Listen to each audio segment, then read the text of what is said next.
Hello and welcome everyone, Nicholas from Bicycle here, and in today's video I'm going to show you how to easily convert to a tubeless setup. A tubeless system offers several advantages including fewer flats, lower rolling resistance and the ability to run lower tire pressures for better traction. Many people avoid it as they think it is too complicated, but it is actually very simple. If you are not yet subscribed to the channel, make sure to do so for more content like this, and now without further ado, let's dive in. So what will you need? Well, for starters, you'll need a tubeless ready wheel and tubeless ready tires, which have a significantly stronger bead than tube type tires. This will usually be indicated on the wheel itself and on the tire, almost always on the tire wall in the form of a tubeless ready emblem. For example, TL, TLR or TLE for tubeless easy. If you are not entirely sure, then double check the manufacturer's website. It is also important to note if they are hooked or hookless, as this will play a role in tire compatibility and air pressure, especially for hookless wheels. As long as the tire is tubeless ready, you shouldn't have any issues. However, most wheel brands will have a tire compatibility list with suitable pressures on their website, so make sure to double check that. You'll need high quality tubeless valve stems and a valve core removal tool. The stems from muck-off that I have here, for example, come included with a core removal tool and different rubber inserts to fit a variety of rim shapes for the perfect rim seal. However, the standard cone shape is perfect in almost all cases. Tubeless rim tape that is about 1 to 2 millimeters wider than the internal rim width. You can measure this using a caliper. Also tubeless sealant, and in some cases a sealant syringe depending on the brand. I'm using the sealant pouches from Muck-Off that does not require a syringe. Otherwise, you can also buy small sealant bottles which you can always refill. Then lastly, isopropyl alcohol or glue remover, an air compressor or tubeless track pump that has a chamber to store and quickly release air, tire levers and a pin or pick tool like the one from Park Tool. Some people have gotten by using a regular track pump, but I highly recommend making the upgrade. Now that we have everything we need, let's begin with prepping the wheel. If you have a brand new tubeless wheel, then it is most likely already prepped with tubeless tape. However, if the tape is slightly peeling off or you have a rim strip, then go ahead and remove it. Then get out your alcohol or glue remover and thoroughly wipe down and clean the surface to ensure that the tape will adhere properly to the wheel. This is important as if the tape is not secure, leakage will occur. Once the wheel is clean and dry, place it between your legs for leverage, get your tape out and starting about 2 to 3 spoke holes in front of the valve hole, lay and firmly rub a bit down and keep the pressure on it. Now bit for bit with tension, pull and stretch the tape and lay it down while simultaneously sliding your thumb along the tape to secure it to the bed of the wheel. Stretching the tape will allow it to drop nicely into the wall of the rim. Continue once around the entire wheel and end about 10 centimeters past the valve hole. Cut the end with a pair of scissors and pull and lay down that last bit. Then slide your thumb or a tire lever around the wheel and apply pressure to get rid of any air bubbles and to ensure that the tape is sticking firmly in the bed of the wheel. Muck-Off includes a sticker that you can stick to that end piece to prevent it from flaring off.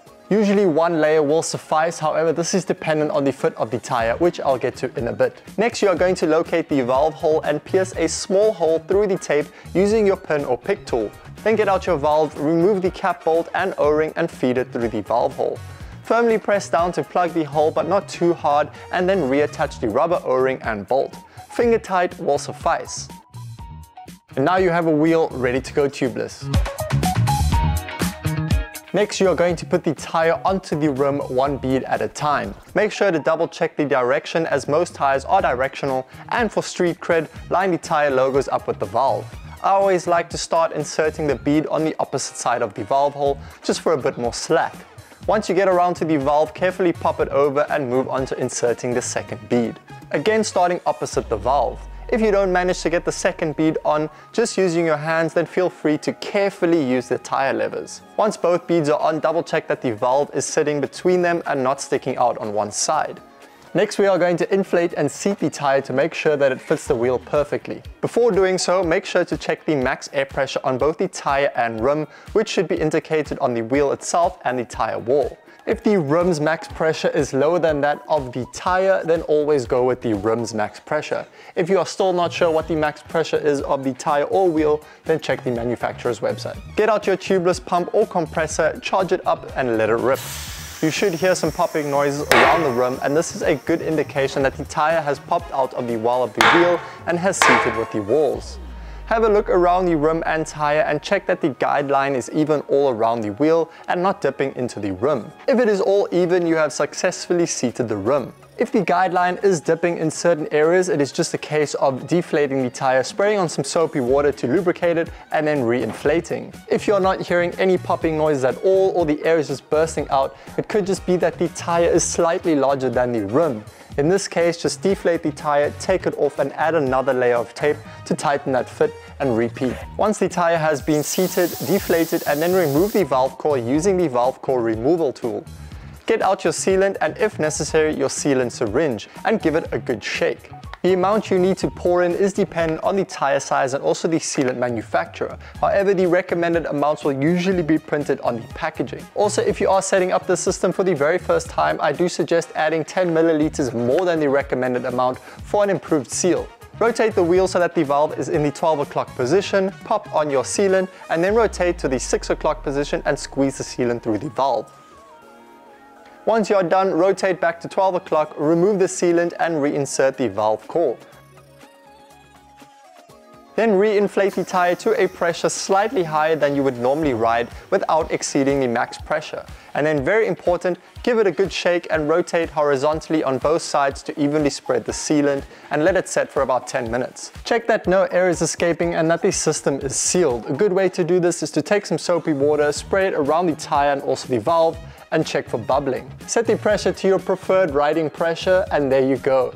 Your wheel and tire is sealed and you are ready to ride. Make sure to check the air pressure before every ride, especially for those first couple of rides, as some air might have leaked through the pores of the tire. And there you have it. Thank you very much for watching. I hope you enjoyed this video and found it helpful. If so, don't forget to like and subscribe. If you have any further questions, feel free to leave them down below in the comments. And if you are looking to buy your next dream bike or even sell your old bike, make sure to check out bicycle.com. We have a discount code for you in the description. And until next time, peace.